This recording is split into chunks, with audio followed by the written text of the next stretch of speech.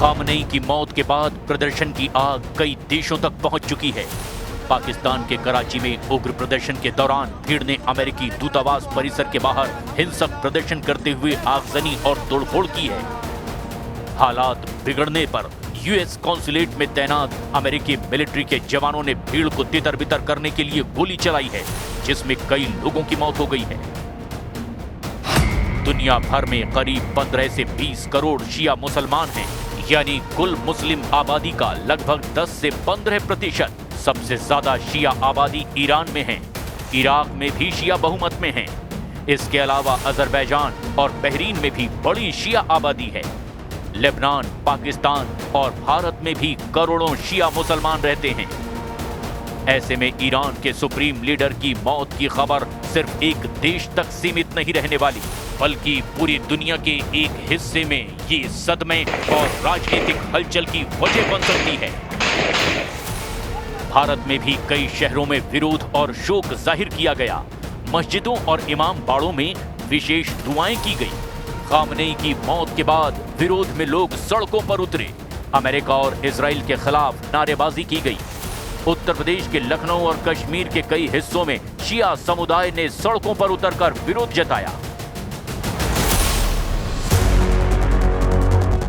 अब सबसे बड़ा सवाल है कि क्या ईरान और उसके सहयोगी अमेरिका और इजराइल के खिलाफ जंग लड़ेंगे? क्या रेजिस्टेंस फ्रंट सीधे अमेरिका और इजराइल के खिलाफ खुले संघर्ष में उतरेगा? कई एक्सपर्ट्स का मानना है जबकि खामनेई की मौत से शिया संगठन भावनात्मक तौर पर और ज्यादा मजबूत हो सकता है। ये सिर्फ खबर का असर नहीं बल्कि भविष्य की जंग की दिशा भी बदल सकता है। Israel stands before you today having acted with the United States to confront and stop an existential threat before it became irreversible.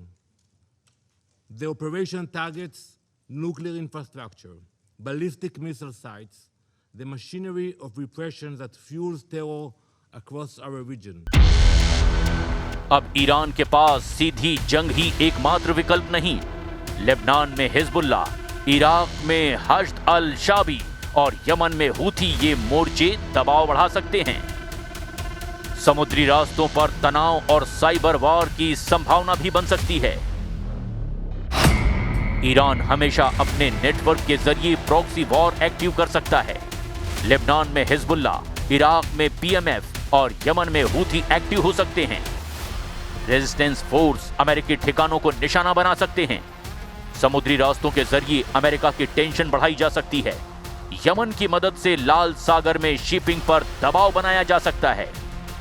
Iran अपने सहयोगी देशों की मदद से अमेरिका और इजराइल के खिलाफ साइबर और हाइब्रिड मोर्चा एक्टिव कर सकता है।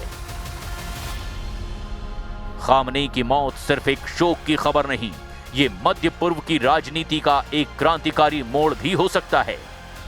ईरान पर अमेरिका और इजराइल के घातक हमले शिया दुनिया में भावनात्मक उबाल पैदा कर रहे हैं और आगे आने वाले दिनों में इसके प्रभाव पूरे विश्व तक दिखाई दे सकते हैं।